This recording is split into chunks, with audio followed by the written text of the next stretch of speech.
Today, we are looking at the latest results from an annual study that looks at how households are changing over the years. So last week, the latest survey known as the Household Income and Labour Dynamics in Australia, also known as HILDA, was released. And it captures trends across a broad cross-section of Australians' finances, social life, mental health, household activities, and family life. Now, among its findings was that men are doing the same amount of housework on average as they were 20 years ago. So today we are dissecting the findings and discussing what has and hasn't changed about Australian households in recent decades. This is a story that really generated a lot of discussion last week when we were reporting it. I want to go through with you what the survey actually found and dive a bit deeper into some of those statistics. But give me more of a sense of what this survey actually is and why it's there. Yeah, so it started in 2001 and it's been done every single year since then. And it's funded by the Australian government, but it's conducted by the University of Melbourne. And now it is nationally representative, which is kind of one of those jargon words that you hear a lot about in surveys. And it just means that it is a way for researchers to get an accurate sample of the entire population of Australia without actually needing to interview every single person in the country. Makes sense. So, most surveys are like that. Yeah. So, I presume that, Sam, you weren't asked I was not part of the HILDA. Participate in this survey, but it's still nationally representative because of the sample of Australians they have selected for this. Now, they interview 17,000 people, and it speaks to all different types of households. So households with two parents and kids are the most common, then followed by households with just one couple and no kids, and then single parents. And obviously there are many other different types of households that are all examples of all of the different types of households in Australia are included in this. One of the really interesting things that I find about the study is that it actually interviews the exact same people every single year. Right, interesting. So it's the same group of 17,000 almost being tracked through life. Exactly. So for nearly 25 years now, the same households have been interviewed on mostly the same topics. They do kind of introduce new topics every now and again. So in 2018, they started to ask people about pet ownership. Right. But there are consistent topics that they do ask every single year.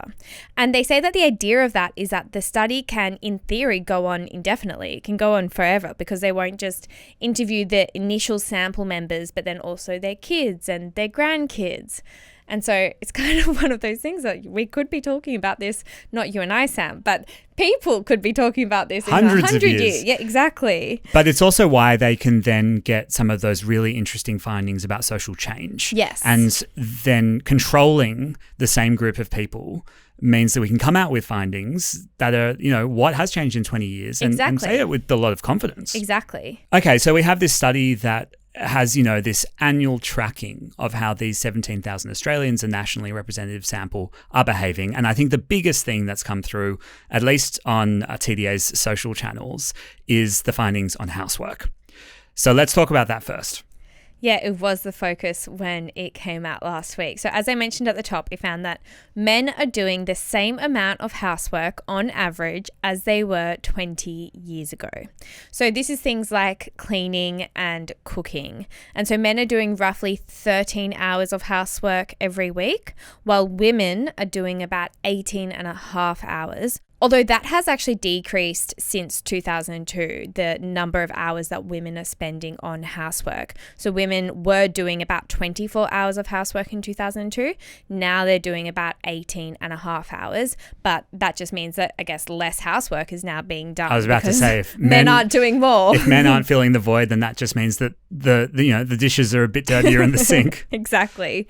And single dads, I think this is not surprising. They did the most housework of any men, with 17.4 hours weekly being done by single dads. Has anything changed with men over a 20-year period? Some things have changed, Sam. Good question. So one thing that has changed for men is how many hours they spend caring for their children and disabled or elderly relatives, although it's only gone up by a little bit. So in 2002, there were 5 hours spent on caring duties by men, and now there's 5.5 hours spent on it. So a little increase there. One of my favorite stats from the survey is they also looked at the satisfaction levels in terms of the division of housework in households, and it found that men are quite satisfied with the division of unpaid work between the women and men in their household, but women less satisfied.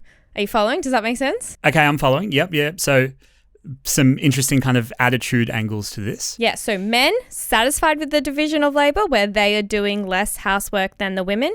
Women less satisfied. They would like the men to be doing a little bit more housework. They also asked the couples whether they think that they are individually doing their fair share.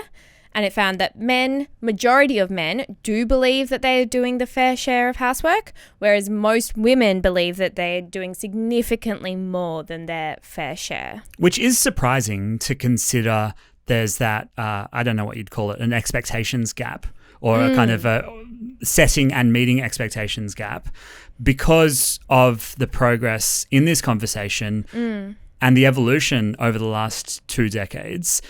You would think that that would have translated in this sort of survey into a more tangible way. Yeah, that's what I think is the conversation, that obviously over the past 2 decades, we have been talking about the division of labour so much and, women being more involved in the workplace than they were 50 years ago. But clearly, even though women are more involved in the workforce than they were 2 decades ago and also 50 years ago, they are still doing the majority of the housework. So that is kind of one area where I guess society is still lagging in terms of equality. I'd be really interested, and I don't know if we have this answer on hand and maybe we can come back and tell the listeners what we find later, but whether there's an attitude shift with younger men and whether we're seeing kind of, I don't know, men between 18 and 30 exhibit A, more hours of contribution to a household, but B, that expectation question, whether there's a sort of generational shift. Well, you can be our sample size of one. Are you doing more housework, Sam?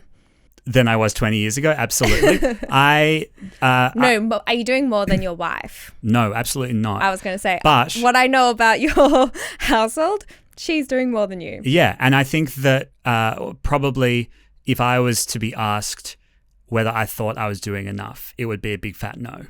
So I think that I would hope that salvages my reputation slightly, is that it sounds like I'm a bit more in touch than the general male population in terms of expectations on me. I know I'm falling very well short of them. I think Monty, which is Sam's wife's name, I think that we should cut this up, send it to her, and she can forever know that we have on camera you saying that you're not doing enough. I do love her very much. My partner is actually the opposite. He does 100% of the cooking.